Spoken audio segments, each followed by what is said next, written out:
¿Qué pex? Bueno, ahora les traigo un video de un Xbox 360 Arcade placa Falcon.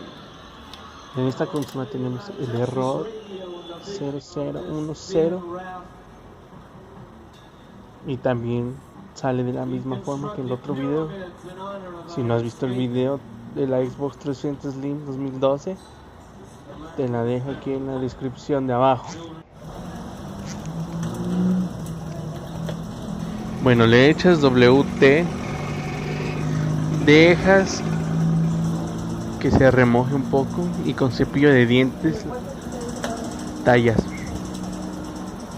hasta que se caiga la pasta térmica completamente, hasta que veamos limpios los procesadores.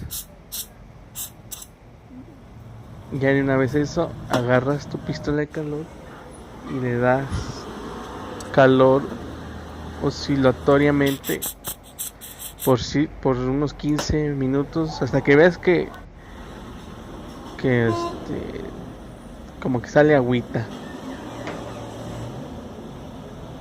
pre-reflow, y es temporal igual que las otras. Obviamente quedaría mejor con revaling.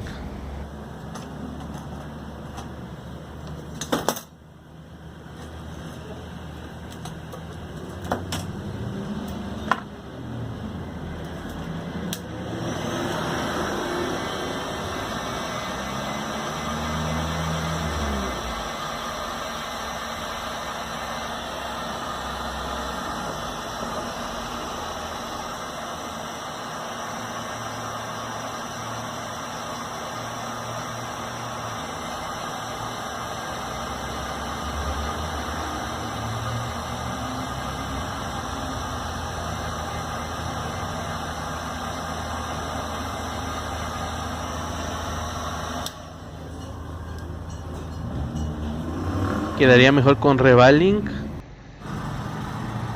pero el revaling está aproximadamente en 600 a 700 pesos.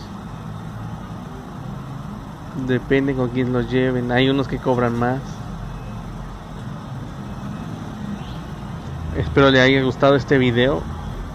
Suscríbete, gamer. Bye.